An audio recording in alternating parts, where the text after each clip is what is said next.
primeira parte do estudo que nós tivemos sobre restaurando a família de Jó, as crises e os lutos que Jó teve, né? E sua família também, esposa e tantos outros que estavam ao seu redor viram e presenciaram as crises mais intensamente, né? Mais pessoalmente. E hoje a gente está dando continuidade, então, e se alguém quiser falar, comentar, pode abrir o microfone, pode participar, estamos aprendendo. Então, nós deixamos o Jó numa crise, num luto. Jó, ele estava falido, ele estava enlutado, ele estava adoecido, ele estava desprezado. Então, nessa condição, nós deixamos o piedoso, o temente Jó. No estudo anterior, eu procurei um pouco sobre família, para acrescentar um pouquinho, né, sobre família. A gente começou a falar sobre o assunto família, e eu enriqueci mais um pouquinho, buscando outras fontes e estudos e tal sobre família. E hoje eu pesquisei um pouquinho mais sobre luto, porque deixamos Jó vivendo um luto. E a gente pode, né, já de primeiro, assim, na primeira análise, perceber e começar a pensar que o luto é uma saudade de uma perda. De uma perda de uma coisa que era boa, ou de algo que era bom, ou que pensávamos fosse bom, ou que pensávamos que fosse uma coisa boa.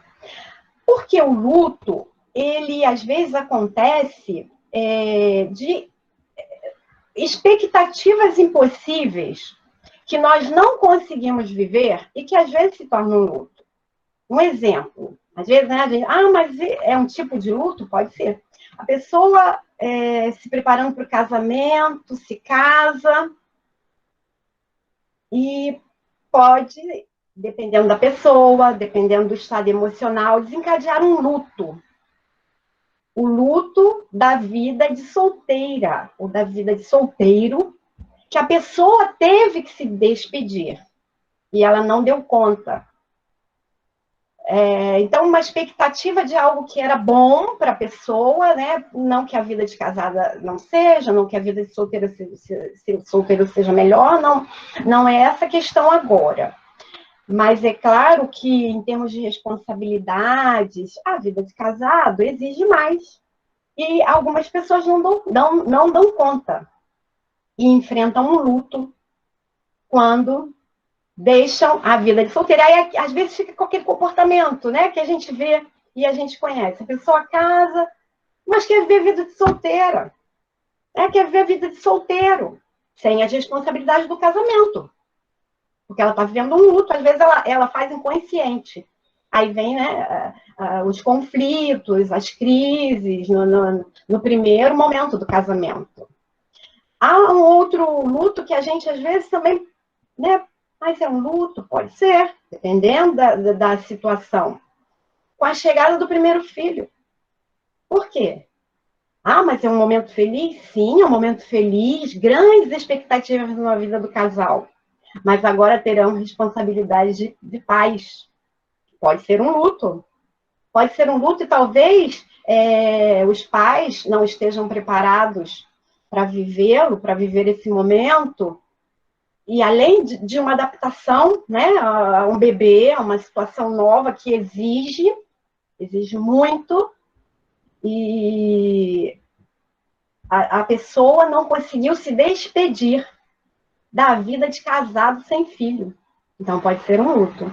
Então, o luto, ele acontece em diversas situações. Diversas situações. Perdas. Quando a gente pensa que, né, perdeu, deixou de ter aquela possibilidade, pode se transformar num luto. No caso de Jó, só para a gente enriquecer um pouquinho mais e se contextualizar na palavra luto, porque não é só em perdas materiais, perdas emocionais, mas podem ser outros tipos de questões também.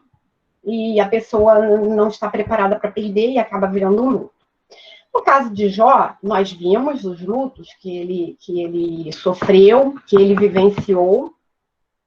E Jó, então, só relembrando um pouquinho, né, ele passa por 5 áreas onde ele enfrenta lutos ou crises, né, que primeiro as finanças, depois os filhos, depois a saúde, aí vem a crise conjugal com a esposa, né, questionamento lá da esposa, e depois a crise social, quando os amigos também o abandonaram.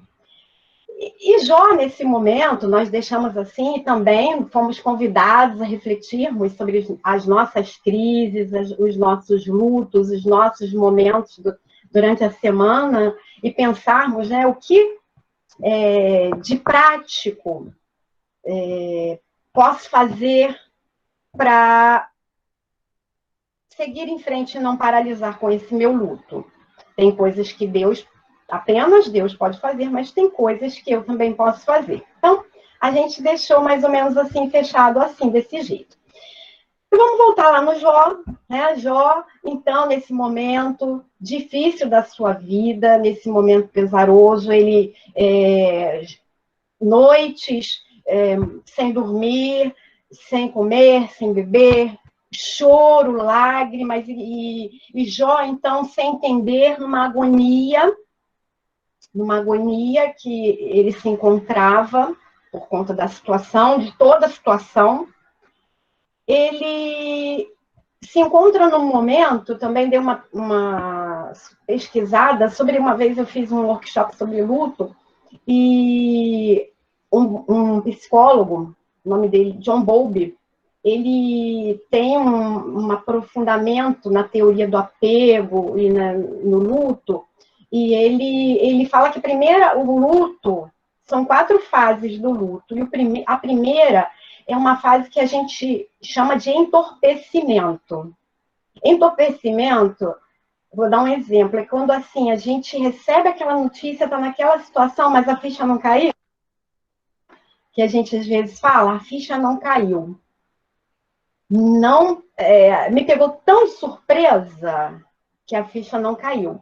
Esse momento é um momento de entorpecimento. Por isso que as reações são variadas. Há pessoas que neste momento não conseguem derramar uma lágrima, dependendo da situação.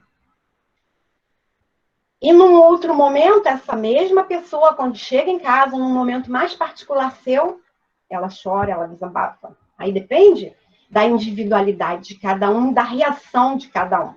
Então, esse primeiro momento, né, Jó, aí a gente vê, estou com a minha Bíblia aqui do lado, lá nos primeiros capítulos, 1 e 2, ele se encontra desse jeito. Ele apenas 2 vezes ele fala. Ele está nesse entorpecimento. Ele recebeu tanta notícia, tanta coisa, tanta situação, coisas que foram caindo sobre ele, e ele apenas 2 vezes ele fala. No capítulo 1 e no capítulo 2, ele fala: no saí do ventre da minha mãe, não voltarei para lá, bendito seja o nome do Senhor. E depois, quando a esposa também fala com ele, aí ele fala, né, assim como fala você, fala qualquer doida. Recebemos o bem, não receberemos o mal, por tudo isso, então, Jó não pecou. Então, nesse momento que ele está recebendo isso tudo, ele apenas, né, na Bíblia, nós vemos essas 2 falas de Jó. Aí, a partir do capítulo 3, vem, né, os amigos vêm e a gente já leu, já viu, já ouviu hoje, né, de manhã, na meditação do pastor, e sabe de todos aqueles questionamentos que os amigos também trouxeram para Jó, duvidando da sua integridade, duvidando de tudo. E depois que os amigos, então, colocam, né, para Jó tudo, aí a gente vai vendo lá no final do finalzinho, lá no capítulo, não no final do livro, mas no capítulo 29, é um outro estado que, depois que a pessoa tem aquele choque, que a ficha não caiu, é um outro estado que é o anseio ao protesto. Lá no 29, olha, depois de tantos, né, diálogos e comentários dos amigos, no capítulo 29 é que a gente lê que Jó, então, fala do seu primeiro estado, daquele seu primeiro estado. Né? Ele protesta, ele coloca as suas inquietações para Deus, ele fala, e Deus não nos proíbe de falar. Nossas queixas ele conhece, mas nós podemos e devemos. Porque quando nós não colocamos para fora, aí sim adoecemos. Aí sim vem a somatização e vem as doenças. Então, nós podemos falar. E Jó, ele não engoliu o veneno da dor. Ele não engoliu o veneno da depressão. Ele colocou para Deus. Em nenhum momento ele pecou, mas ele perguntou, ele indagou, e ele queria saber o porquê daquela situação toda. Se alguém puder ler Mateus 26, 38 e 39, foi o próprio Jesus. O próprio Jesus, ele nos dá este exemplo quando,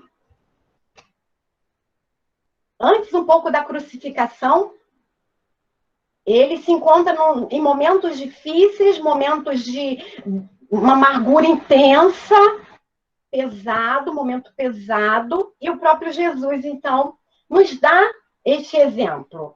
Alguém, se achar, pode ler. Mateus 26, 38 e 39. Tá. Posso? Pode? Então lhes disse: a minha alma está profundamente triste até a morte. Ficai aqui e vigiai comigo. Adiantando-se um pouco, prostou-se sobre o seu rosto, orando e dizendo: meu Pai, se possível, passa de mim este cálice. Todavia, não seja como eu quero, e sim como tu queres. Então, o próprio Jesus nos deu o exemplo.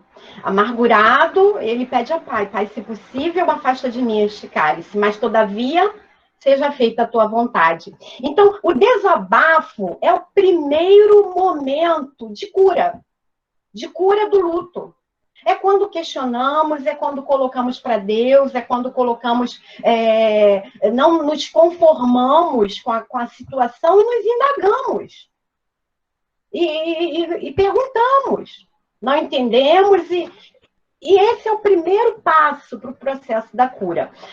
Viviane Mosé, uma psicóloga e psiquiatra, psicanalista, ela tem poetisa, ela tem a seguinte fala: pessoas às vezes adoecem por palavras presas. Palavra boa é palavra líquida escorrendo em estado de lágrima. Lágrima é dor derretida. Dor endurecida é tumor. Muito profundo, não acham? Muito profundo. Sim, pode falar. Falando ainda sobre essas fases do luto, uma coisa que eu queria te perguntar: essas fases, todos nós passamos por essas fases, ou tem pessoas que pulam essas fases e isso depois acaba trazendo problema para elas? Ou todo mundo passa por todas essas fases do luto? Todos passamos. A reação é que depende da pessoa. Cada um, né, por toda a sua história de vida, por tantas coisas que viveu, que aprendeu a se defender na vida, aprendeu a funcionar na vida, então vai encarar de uma maneira, mas todos nós passamos por essas 4 fases do luto. Há pessoas que demoram mais tempo, há pessoas que demoram menos tempo. E as reações são diversas, né? Até que eu falei do entorpecimento, quando você recebe uma notícia que às vezes você não tem reação. Às vezes a gente vai num velório e a gente... Agora vocês não vão fazer mais, né? Eu aprendi nesse dia.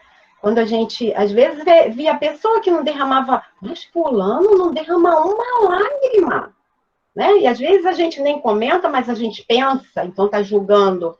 É o estado de choque da pessoa, é o estado de torpor, é o entorpecimento. Então, cada um tem a sua reação. Agora, o que acontece, Patrícia? Adoece quando a pessoa fica muito tempo em cada fase. Aí o luto, ele fica um luto patológico. Aí, geralmente, a pessoa vai precisar de alguma ajuda, porque passa muito tempo. Geralmente, olha, para você viver as 4, né, a maioria, a viver as 4 fases do luto, demora até 1 ano e meio. Até 1 ano e meio, mais um pouquinho, né, é um luto saudável. Quando demora mais do que isso, aí já é uma coisa sintomática, já é doentia. Aí a pessoa precisa de procurar uma ajuda de um profissional, de um terapeuta, uma ajuda médica, de um psiquiatra, alguma coisa assim, para poder reagir na vida. Senão a pessoa fica paralisada. Né? É aquela pessoa que, às vezes, a gente conhece, eu tenho certeza, aquela pessoa que, às vezes, mantém tudo da pessoa intocável. Até um certo tempo, é saudável. É saudável. Porque você ainda está elaborando as etapas do luto. Mas se passar muito tempo, aí já é doentio, já é preocupante. Tá? Mas todos nós passamos. Todos nós. De uma maneira ou de outra, um tempo ou outro, dependendo da pessoa, mas nós passamos pelas 4 fases do luto. Isso segundo Bowlby, né, que é o que a gente, nesse workshop de luto, a gente estudou. E então, aí quando Jó, nessa sua segunda fase, ele protesta, né, que aí a primeira é o choque, é a pessoa se entorpecer, sem ação, mas aí a segunda vem o anseio e o protesto. Aí é aquela hora que a gente, né, de forte emoção, de uma agitação física, você ainda está arrumando as coisas, aí vem a raiva, vem a culpabilidade. Geralmente nessa hora é aqueles momentos do se. Ah, se não tivesse ido, se tivesse ficado, se tivesse ido no médico, se eu tivesse aqui, não é assim? Às vezes aquele se que a gente fica, né? Na cabeça. Mas essa fase a gente ainda está nesse momento de raiva. Aí a gente vê quando o Jó ele coloca para fora isso tudo. Né? Aí, estudando para preparar essa segunda parte, eu vi que bate direitinho. Né? Essa segunda parte, onde a gente precisa colocar para fora. Jó faz 34 colocações entre perguntas, dúvidas, questionamentos. Vamos dar, né, o título que a gente melhor achar que encaixe. Jó, então, ele faz esses questionamentos, são 34, mas ele não tem nenhuma explicação. Deus continua em silêncio, permanece em silêncio, está em silêncio, permanece em silêncio. Mas Jó colocou para fora. Né? Jó, ele se livrou, vamos assim, ou se livrou, ou então começou a processar tudo que estava acontecendo com ele. E às vezes acontece com a gente, né? Às vezes acontece com a gente e a gente pode fazer isso. A gente pode e deve fazer isso. Né? A gente deve falar, a gente deve perguntar, sempre colocar, né, o nosso questionamento, o nosso sofrimento, principalmente para Deus, que é o que controla os nossos dias. Então, Jó passou por 2 sofrimentos, né? O sofrimento físico, que a gente já deu uma relembrada, e de perder a saúde, suas possibilidades, né, de andar, de cuidar, de agir, de ajudar. Ele perdeu tudo isso e estava vivendo esse sofrimento físico na sua pele, no seu corpo, seus ossos, e o sofrimento emocional, né, Jó também, que foi uma carga muito grande de sofrimento emocional, porque Jó ele viveu situações que são mais difíceis do que propriamente, dependendo de a comparação com uma dor física, por exemplo, né? É a dor da alma, é o sofrimento emocional, e ele ficou angustiado, ele ficou amargurado. E quem pode ler Jó 10:1? Ele ficou cansado de viver, né? Ele ficou cansado de viver. Em todos os questionamentos ele fala alguma coisa sobre isso, né? Por que eu nasci e tal. E no capítulo 10, verso 1, ele derrama mesmo, né? Nessa primeira parte. A parte A e a B complementa, pode até, né, ler o versículo todo. Então, 10:1, por favor. Tem ninguém? Eu vou ler de novo, então. Pode ler. Se tiver outra versão, pode ler, para enriquecer. Eu só tenho uma. A minha alma tem tédio à minha vida. Darei livre curso à minha queixa. Falarei com amargura da minha alma. Direi a Deus, não me condenes, faze-me saber por que contentes comigo. Muito bem. O 2 até completa, né? Eu direi para Deus, não me condenes. Eu quero saber por que está acontecendo isso, por que o Senhor está permitindo que tudo isso aconteça na minha vida. E Jó não ficou sabendo, Deus não se manifestou até este momento, né? Em nenhuma situação. E eu estava pensando, né?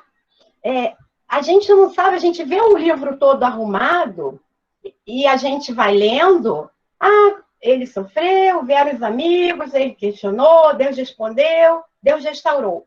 Mas a gente não sabe, não tem como precisar a quantidade de dias, o tempo que durou isso tudo. Está arrumado ali no livro, mas a gente não consegue, assim, colocar mesmo, né? Mensurar, estava faltando a palavra, mensurar o tempo, quantificar esse tempo. Quanto tempo foi? Não sei. Não sei. Né? A gente não tem ideia. Hoje, a mensagem que o pastor falou, né? O choro pode durar uma noite, mas essa noite pode durar meses, anos. Mas um dia a alegria vem. Com certeza. Porque nosso Deus é um Deus que restaura. E então o Jó passa pelo sofrimento físico, sofrimento emocional, né? Abandonado, as pessoas tratavam ele com desprezo, ele era desprezado, aquele que ajudava, que fazia, né? Tudo para o bem-estar, era um ajudador, ele era zombado, era menosprezado. Então, sofrimento emocional, às vezes, dói mais até do que o físico. Não que ele não estivesse passando por uma situação física terrível, né? Que eram dores insuportáveis do pé à cabeça, nós vivimos e lemos e já conhecemos. Mas, em nenhum momento, até agora, né, na situação toda, desse luto aí que o Jó está elaborando, Deus respondeu. Então, é o silêncio de Deus. Deus permanece em silêncio e quando Deus responde, Deus não responde, né? Deus, então, devolve para Jó. Jó faz 34 indagações e Deus responde 70 vezes. O dobro, né? O dobro, um pouquinho para o dobro. Deus, então, faz o contrário. Jó pede explicação, Deus não explica. E Deus devolve para Jó os seus questionamentos deixa Jó ainda mais confuso, né? Deixa Jó, mas e Jó, tudo é ensino. Jó, então, começa a processar isso tudo. Quem pode ler, por favor? Jó 38, versos 1 e 2. Jó 38, 1 e 2. Vou ler. Pode ler. Eu posso. Pode ler, Daniel? Pode ler. Tá, então, isso, tá. 38, 1 e 2, não é? Então o Senhor respondeu a Jó do meio da tempestade e disse: quem é esse que obscurece o meu conselho com palavras sem conhecimento? 1 e 2. Já, Daniel? 2 também? 38, 1 e 2, não é? Sim, eu li 38, 1 e 2. Isso, desculpa. Então, quem é este? É porque aí a gente vai entrar aí, né? Quem é este que escurece o conselho com palavras sem conhecimento? Deus, né, num redemoinho, ele se apresenta a Jó. Aí ele começa a devolver para Jó, né? Você sabe onde veio o vento? Posso falar uma outra tradução? Pode, isso. Então diz assim, Jó 38, 1 e 2, né? Isso. Então, eis que Deus respondeu a Jó do meio de um tufão e indaga: quem é esse que busca turvar os meus desígnios com palavras sem conhecimento? Muito bem, essa versão muito boa, né?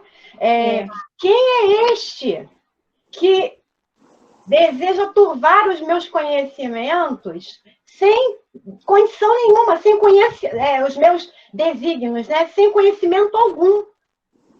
Então, aí Deus começa a perguntar: você sabe de onde vem o vento, de onde vem a luz, os limites do mar? Aí fala da estrela, fala, né, das constelações, fala da ursa com os filhotes, e Deus vai, então, colocando aquilo tudo diante de Jó.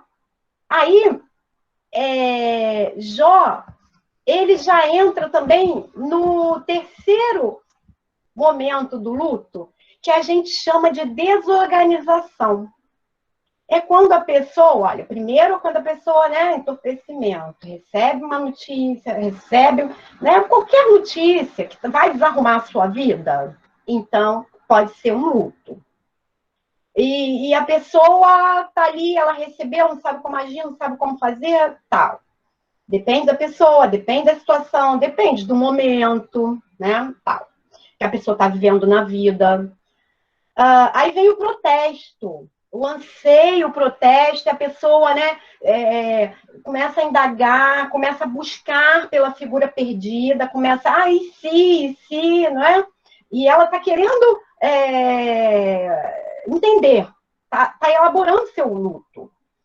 Pode ser raiva, parece aqui, olha, a raiva, né, a pessoa fica com raiva. Por que aconteceu? Né? Mas se não podia ter sido de outro jeito, eu não merecia.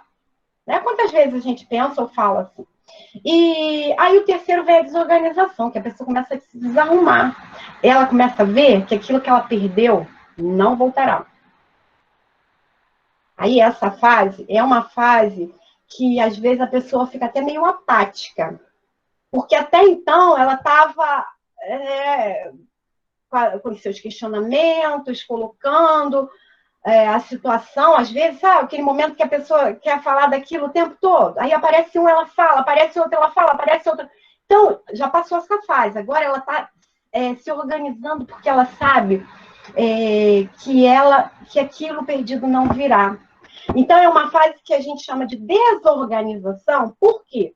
Porque ela está desorganizando o que ela achava que viria, mas não vem mais. Achava que voltaria, mas não voltará mais. Então, ela precisa se desorganizar. Ela precisa de realmente saber que aquilo foi perdido. E é nesse ponto que Jó está. Quando Deus fala para ele, ele começa a se desorganizar. Aí ele entende que ele não tem resposta para aquilo. Ele entende que Deus é supremo, é superior. Não é assim que acontece com a gente também? Quando a gente está nesse momento de algum luto, de alguma situação que a gente vive, a gente se questiona, a gente pergunta, e às vezes a gente não tem explicação. A gente começa a entender algumas coisas, às vezes Deus vai nos mostrando de alguma maneira, nem sempre respondendo, mas a gente vai enxergando que ele tem o controle da situação. Foi isso que Jó percebeu. Jó percebeu, bem, eu não estou entendendo, eu não sei o que está acontecendo, por quê, né? Mas eu sei que Deus está no controle da situação. Este momento é difícil. Não é fácil.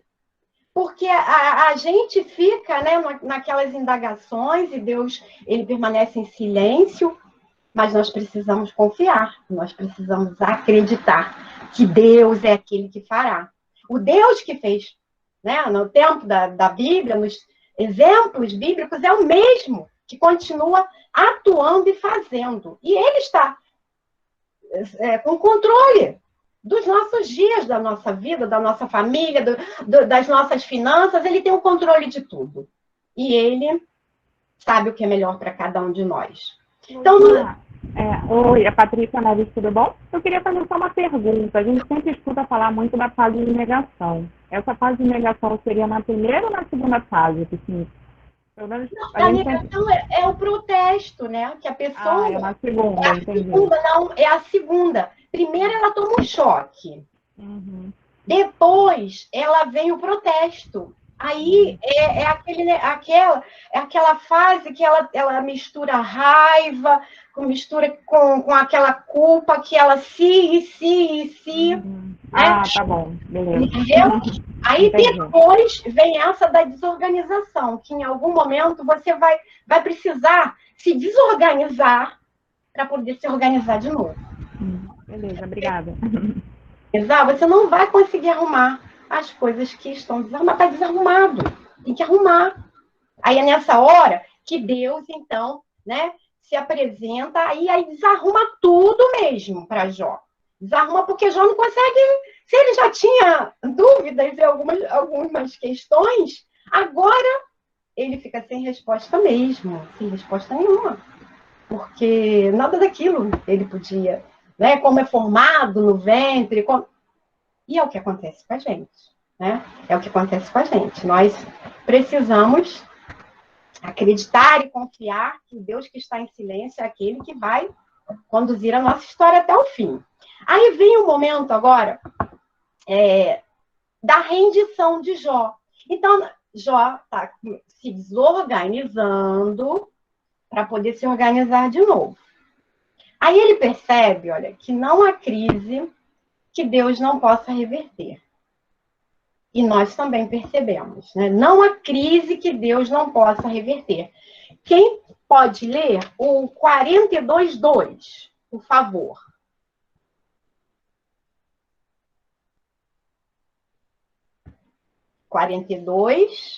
Sei, 42:2, né?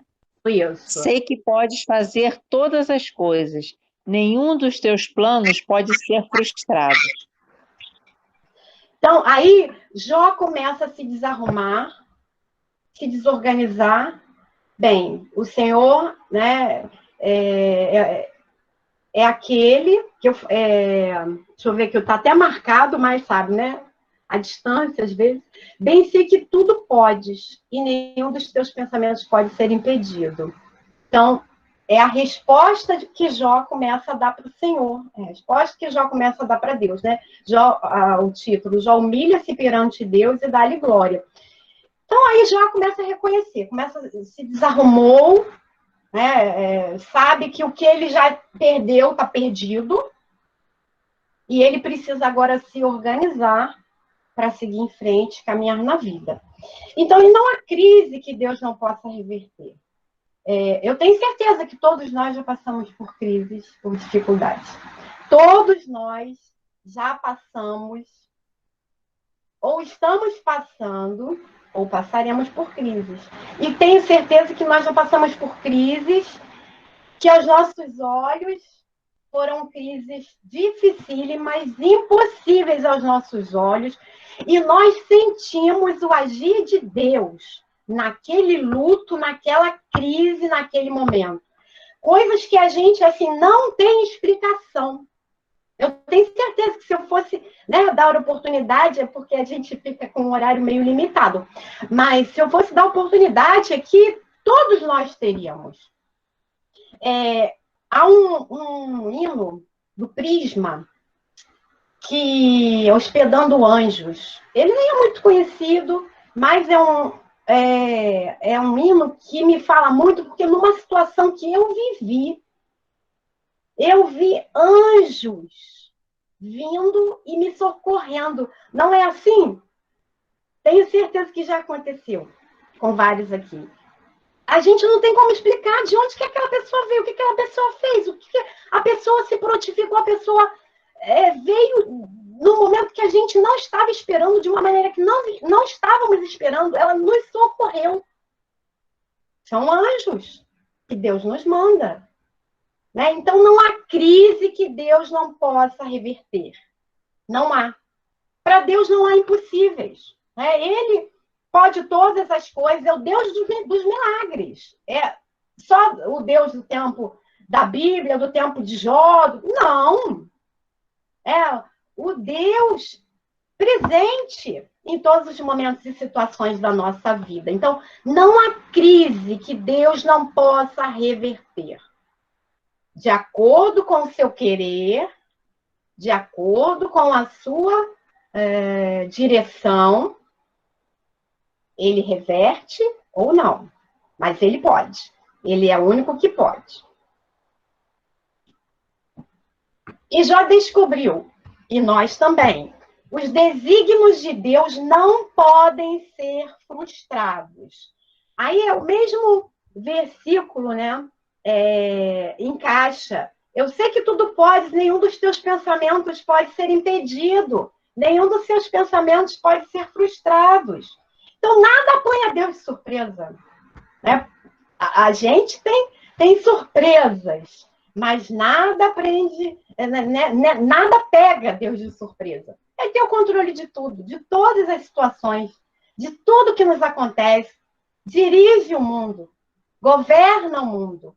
Então, todos os detalhes ele tem em suas mãos e nada pode ser frustrado. E Jó aprende, então, que mesmo quando somos afligidos, os desígnios de Deus não podem ser frustrados. Nós não cremos em acaso, nós não cremos em azar ou sorte. Nós cremos em um Deus que tudo pode. Aí nessa fase aqui que ele está, né, ainda se desorganizando para se organizar, que a gente vai ver até o finalzinho ali, no finalzinho no finalzinho não, mais abaixo, né, que o capítulo termina no 17, a gente vai ver Jó conseguindo se reorganizar com uma fala que ele tem. Então, é a mão de Deus agindo e nada pode ser frustrado. O seu conhecimento de Deus era superficial. Na sua desorganização, Jó então descobre que ele era temente a Deus, ele era piedoso, ele andava com Deus, ele buscava Deus em tudo. Mas o seu conhecimento de Deus era superficial. Olha que coisa linda. Ele descobriu que ele conhecia uma parcela mínima e que ele podia conhecer muito mais desse Deus que se deixa conhecer. Aí quem pode ler o verso 5, que foi a fala de Jó quando ele percebeu isso. Ele percebeu que seu conhecimento de Deus era superficial. Jó 42:5. Tá, posso ler. Eu te conhecia só de ouvir, mas agora os meus olhos te veem. Então eu te conhecia de ouvir, mas agora eu estou tendo uma experiência mais profunda. E é isso que acontece com a gente. Quando a gente, né, está na nossa crise, no nosso momento de luto, nosso momento de crise, a gente tem uma vontade, uma necessidade de conhecer mais a Deus e de estar em comunhão com Deus e de ouvir o que Deus tem a nos dizer e a nos falar. Por isso, as crises, elas nos ensinam a crescer. Crescer conosco e crescer com Deus, principalmente.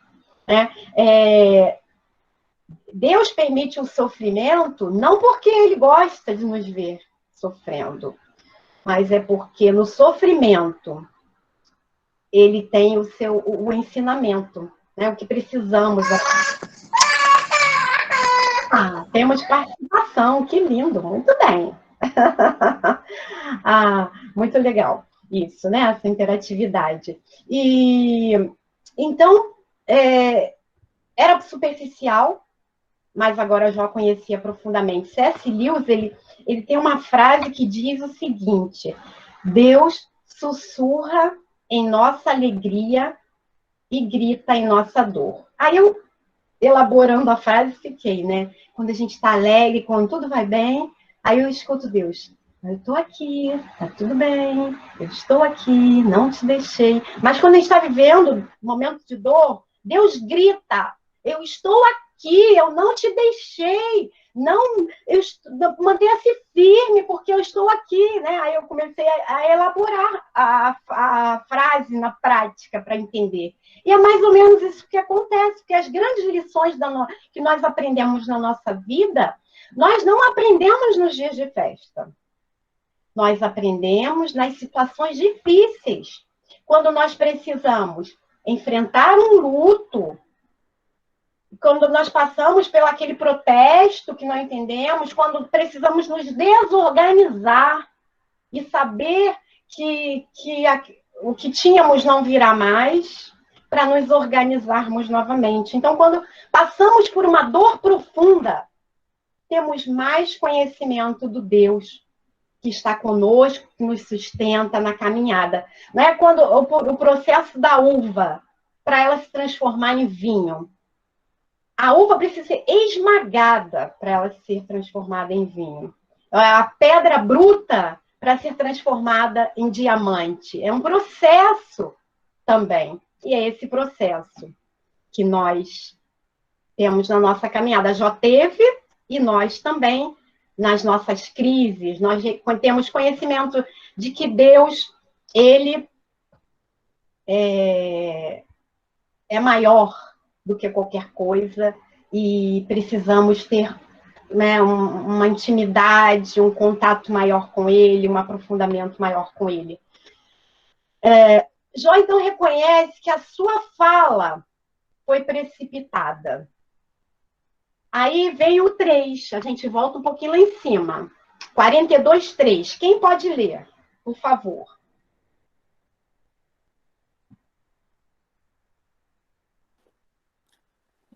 Tu perguntaste. Pode seguir, Wanda. A minha versão é diferente de todas aí. A minha versão é diferente também. Diz assim: tu questionaste, quem é este que, sem conhecimento, obscurece o meu conselho? De fato, falei do que não entendia. Abordei assunto sobremodo complexo sem a devida sabedoria. Muito bem. Jó, obrigada. Jó, então, reconhece que eu falei do que eu não sabia. Mas faz parte para a gente poder desarrumar as coisas e caminhar para uma arrumação.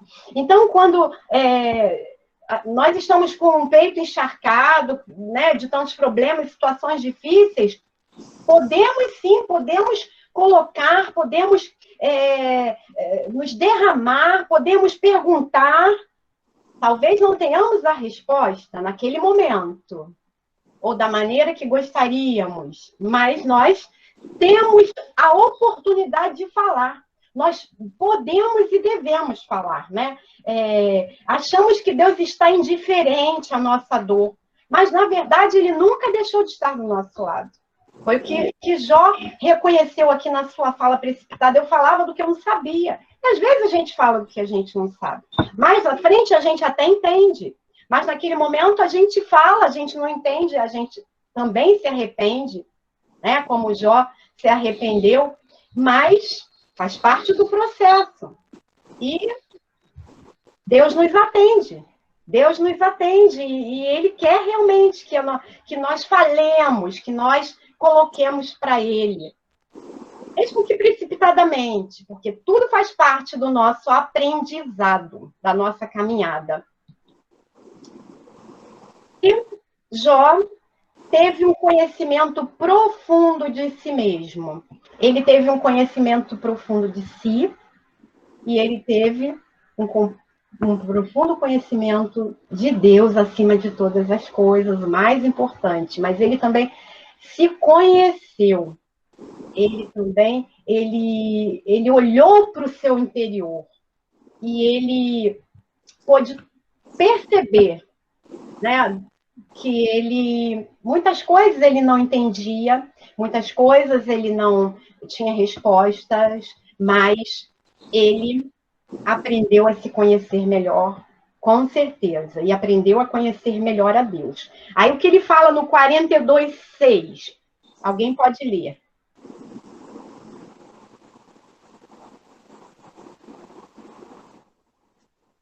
Aí vem o arrependimento de Jó. Por isso me abomino e me arrependo no pó e na cinza. Então, arrependimento de Jó. Eu me abomino. Poxa, agora eu estou vendo que eu falei precipitadamente, eu tive uma fala impensada, né? E eu me arrependo. Foi muito ruim o que eu fiz. Então, agora já começa o quarto estágio do luto de Jó. Deus ainda, percebe que Deus ainda não tinha restaurado tudo o que tinha, né, tirado, tinha dado permissão a Satanás para tirar. Mas Deus permitiu tudo isso e agora Jó então vê, ele está se reorganizando. Antes de ter a resposta, que ele ainda não tinha resposta, ele já estava fechando o seu luto. Ele já estava fechando, organizando para continuar a sua vida. Aí nessa organização ele reconhece, eu me arrependo. Eu fui precipitado. Né? E o maior propósito de Deus, realmente, quando ele deixa as coisas acontecerem, ele permite, né, seja através até da permissão, né, de Satanás em nos atingir com algumas coisas e situações, em tudo isso, Deus tem um único objetivo: um aprofundamento maior nosso com Ele, nosso conosco mesmo, né, na caminhada de sendo a cada dia aperfeiçoado, sendo cada dia melhor e vivendo uma vida cristã responsável, com atitudes e falas responsáveis. O propósito de Deus é nos transformar à imagem de Cristo. Então, é para isso que a gente está caminhando. É para isso que a gente, né, no nosso dia a dia, está enfrentando. Ah, mas podia ser diferente? Eu não ia aprender de outro jeito? Eu não sei. Eu não sei se aprenderíamos. Quando está tudo muito bem, às vezes as lições não são muito bem aprendidas. Numa situação de maior desgaste, de maior desconforto, é que temos o aprendizado mais profundo. Então, Jó teve um profundo conhecimento de Deus e um profundo conhecimento de si mesmo. Aí acontece a restauração na vida de Jó, e nas nossas vidas também.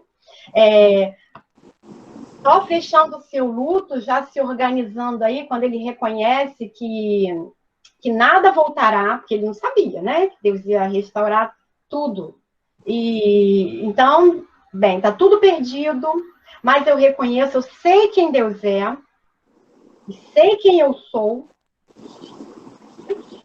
Vou me organizar agora para continuar minha caminhada na vida com esse Deus, né? E com disposição a enfrentar novamente todas as situações que fossem vir.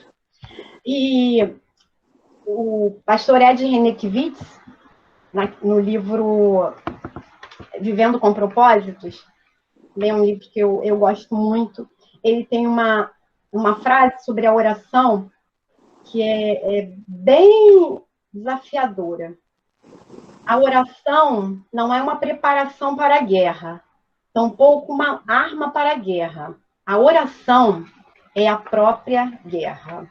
Então, todo mal que Satanás, ele intentou contra Jó, Deus transformou em bênção. Então, naquele momento que Jó estava ali, que Jó reconheceu, porque a gente tem um pedaço do capítulo, mas foi um momento profundo que aconteceu na vida dele. E a gente pode viver e deve viver esse momento profundo nas nossas vidas, buscando uma comunhão com Deus, buscando o perdão por tantas coisas que nós erramos e falhamos, e pedindo misericórdia, pedindo a graça de Deus para continuarmos na caminhada. Então, Deus transformou em bênção tudo que Satanás tirou. Ele passou pelas 4 fases do luto, se organiza agora e Deus restaura tudo na sua vida. Mas das 5 áreas, né, Deus fez tudo novo. E lembrando para a gente que não há situação tão crítica que Deus não possa restaurar. Deus restaurou as finanças, né? Deus deu o dobro. Ele já era rico, ele já era, né, já tinha muitas posses e ele ficou duplamente rico. E saúde ele restaurou, né? Ele curou a doença incurável que Jó tinha, milagrosamente, não restou uma sequela. O casamento, aquela esposa amargurada, aquela esposa que não deu conta, né? Aquela esposa que ela ficou mais tempo do que Jó no segundo momento. Ela levou o choque, ela viu ali, ouviu, perdeu, mesmo luto, tudo que Jó estava perdendo. E aí ela parou naquele anseio no protesto, ela parou naquele momento da raiva que ela não conseguiu. Ela não conseguiu.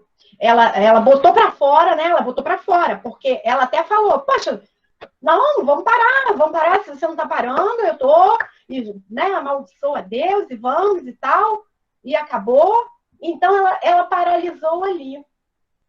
Talvez, ela até, né, tenha tido alguma experiência, não sei, a Bíblia não nos permite conhecer a história, mas ela teve, de alguma forma, o seu luto restaurado. Porque Deus restaurou o casamento de Jó. E aquela esposa amargurada, ela não teria lugar nessa nova organização de vida que Jó ia ter agora. Então, ela foi restaurada. Ela teve também o seu luto elaborado. Né? O seu coração talvez tenha tido, né, um momento mais demorado, mas ela conseguiu também. Deus conseguiu fazer, né, mandar alguma coisa, alguma situação que ela pôde enxergar. E ela também se arrependeu e ela foi restaurada e voltou. E o Jó teve os 10 filhos, não foi com outra esposa, foi com a mesma esposa. Então, restaurou o casamento e vieram os filhos novamente, né? Deus restaurou, deu filhos, e as 3 filhas eram as mais belas de toda a terra, segundo a Bíblia. E Deus também restaura, né, as amizades, mas aí um detalhe importante que a gente não pode deixar de dizer, que quando Deus fala, né, para Jó orar pelos seus amigos, Jó, então, ele não se recusa. Ele ora e ele intercede pelos seus amigos. Ele poderia, né, naquela situação, não, mas ele mostrou, assim, foi o ponto final que eu percebi, foi o ponto final da sua organização do luto. E agora eu já não tenho mais, nem penso mais naquelas palavras tão judiadas, naquelas palavras tão maltratadas que eles falaram para mim. E agora eu vou orar e vou abençoá-los. Então, foi a restauração, eu acho que foi o ponto final, né, na minha interpretação aqui, da restauração mesmo, do luto de Jó e da restauração. Porque aí depois, Deus restaura tudo na vida de Jó, e Jó ainda tem a oportunidade de ver os filhos crescer e acompanhar, e com muitas e muitas histórias e experiências para contar. Uma esposa também com muitas e muitas histórias para contar. Imaginemos quantas histórias aqueles filhos não ouviram. Quantas histórias aqueles filhos não ouviram? De Jó, da sua esposa, de tudo que aconteceu com eles. Né?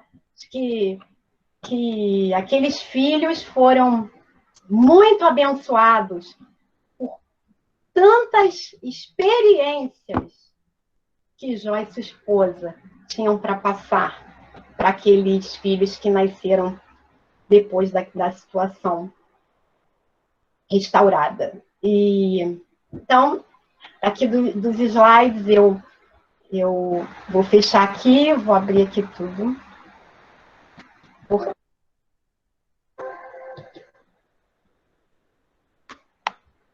Porque eu vou colocar também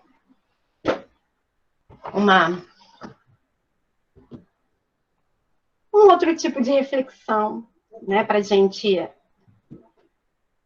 pensar e a gente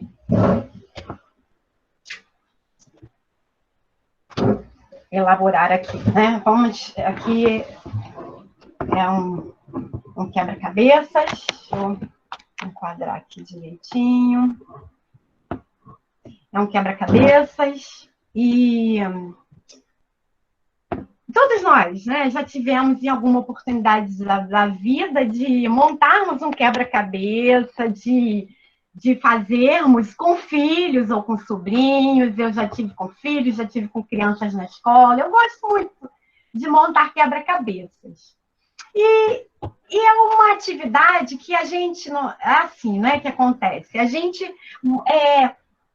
tem aquele quebra-cabeças e a gente vai montando. Aí quando a gente visualiza o cenário todo, é tão bom, é tão gratificante. Esse daqui da nossa dinâmica são poucas peças, mas quando, né, tem aqueles de muitas peças e a gente tem um trabalho, gasta tempo e vai montando. E é gratificante quando a gente vê o quebra-cabeças montado.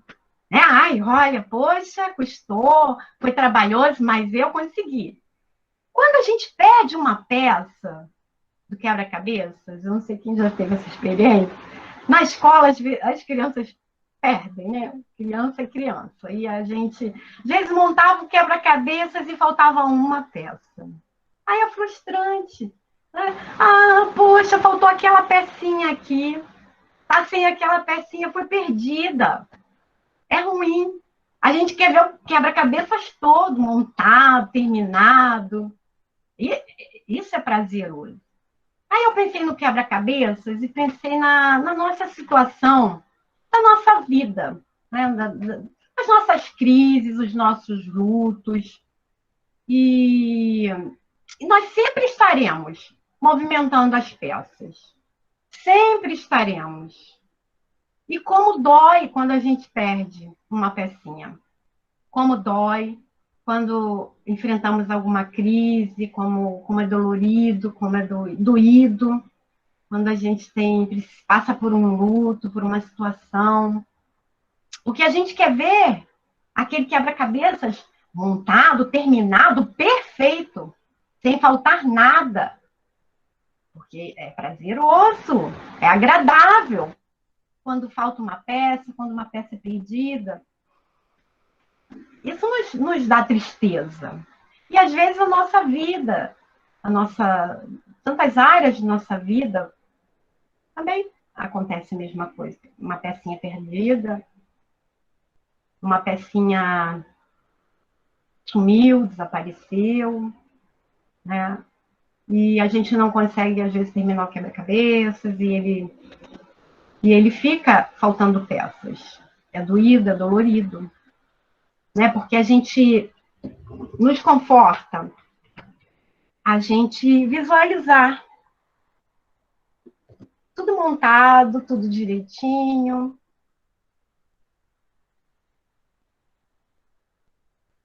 Aí eu trouxe o quebra-cabeças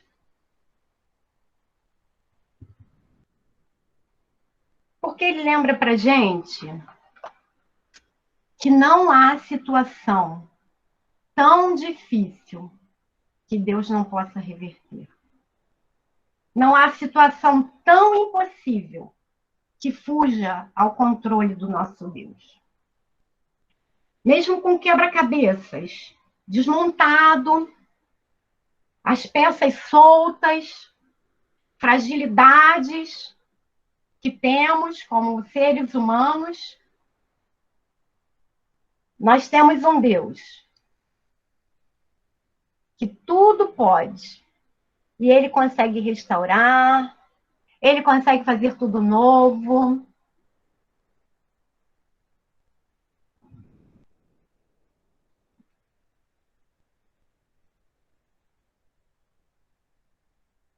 E consegue encaixar as peças do nosso quebra-cabeça. Então, é isso. Ou passamos, ou estamos passando, ou ainda passaremos por crises ou lutos. Mas quando passarmos, possamos nos lembrar de Jó, das experiências que ele teve, e até passarmos pela nossa fase de luto, porque é saudável, é curativo, mas também sabermos que temos um Deus que nós podemos confiar. E Ele é o dono do nosso quebra-cabeças. E Ele pode restaurar e colocar as peças no lugar certo. Ele é o único Deus. É o Deus soberano que domina e governa todas as coisas. Aprendemos isso com Jó. E que possamos praticar no nosso dia a dia, apesar das adversidades, né, firmados em Deus. E precisando também, né, é claro, ajuda profissional. Há muitos sites e até lives ou conteúdos bons, responsáveis, instrutivos na internet. Há muita coisa desagradável e não confiável. Mas há muita literatura também, né, para nos edificar, e a gente deve, né, permanecer. Aquele permanecer que eu falei na outra, que eu li do pastor Samuel Mouta. Permanecer na oração, permanecer na palavra, permanecer na comunhão, na igreja, permanecer na doutrina, permanecer na evangelização.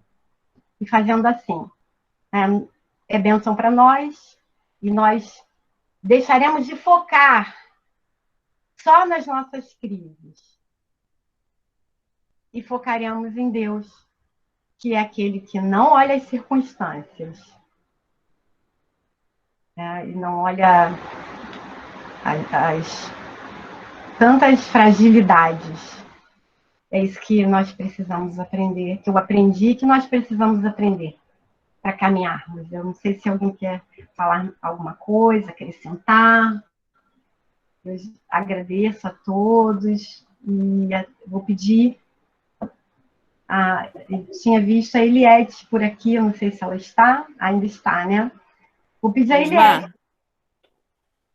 Antes, eu só queria falar uma coisa, como é importante a gente ter essa visão da parte emocional, né? Porque às vezes eu acho que falta um pouco disso no nosso meio evangélico, né? A gente tem ali a parte social que cuida da parte física, do alimento, né? De uma profissionalização para pessoas, tem a parte espiritual, mas muitas vezes falta para a gente essa visão do emocional. Você falou dessa fase, né? Hoje a gente aprendeu com os Jó as fases do luto.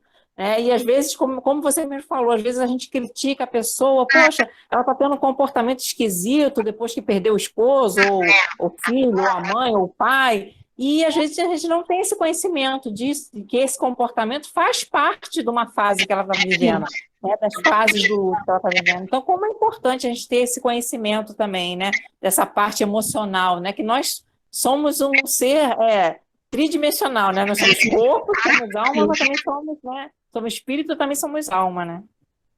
Porque não adianta, né, Patrícia? Patrícia colocou muito bem, não adianta a gente estar bem numa área, né, tal, e tá capenga na outra. A gente precisa estar, né, bem estruturado. Eu nem sei, eu estou aqui falando, mas eu nem sei se, de repente, a pessoa consegue estar tão bem se ela não estiver bem em todas as áreas. Eu não sei o resultado. Ela pode até caminhar, pode até, né, não paralisar, mas, de repente, ela não está tão bem, né? Enfim. Mas muito bom. Se alguém quiser falar mais alguma coisa, muito bem. Todos... Foi muito bom ter todos aqui em casa, comigo hoje, aprendendo um pouquinho de Jó, virtualmente. Aprendemos juntos. Então Eliette, pode nos despedir, então, com uma oração, por favor. Eliette ouviu? Abriu o microfone? Não sei, ela estava aparecendo. Pronto. Ah, tá. Amém. Vamos orar. Senhor, nosso Deus, nosso Pai, graças te damos, Senhor, por mais este dia de vida que o Senhor nos concede, com as tuas bênçãos, com este estudo tão maravilhoso, Senhor, da tua palavra, Pai, ensinamentos que vieram através da tua serva, porque ela se preparou, Deus, diante da tua palavra, diante de ti, para nos trazer estas mensagens, estes ensinamentos. E nós queremos, Senhor, te louvar e te engrandecer, Pai, porque a tua palavra nos traz ensinamentos tão maravilhosos. E quando vimos Deus ali, o teu servo Jó, que era homem íntegro e justo diante de ti, mas que tinha suas imperfeições, que o Senhor também tenha misericórdia de nós, que somos falhos, somos pecadores, mas estamos, Senhor, a cada dia querendo nos aperfeiçoar, querendo nos organizar, querendo nos ressignificar a nossa vida e estar mais em comunhão, num relacionamento melhor com o Senhor e com o nosso próximo, Pai. Queremos, Deus, te dar graça pela vida da Luzmar, por a sua família, e por cada um que está participando desta aula, oh Deus, e que cada família seja abençoada pelo Senhor, seja guardada e dirigida pelo Senhor. Que nós possamos, Pai, assim como Jó, ali no final, quando ele reconheceu que, mesmo assim, ele sendo íntegro e reto diante do Senhor, ele não o conhecia.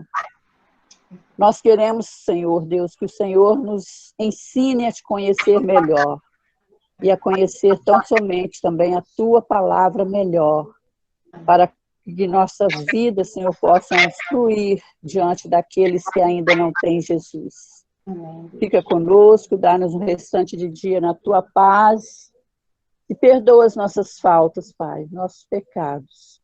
Nós oramos e agradecemos no nome de Jesus. Amém. Amém. Amém. Amém. Bom restante de domingo a todos.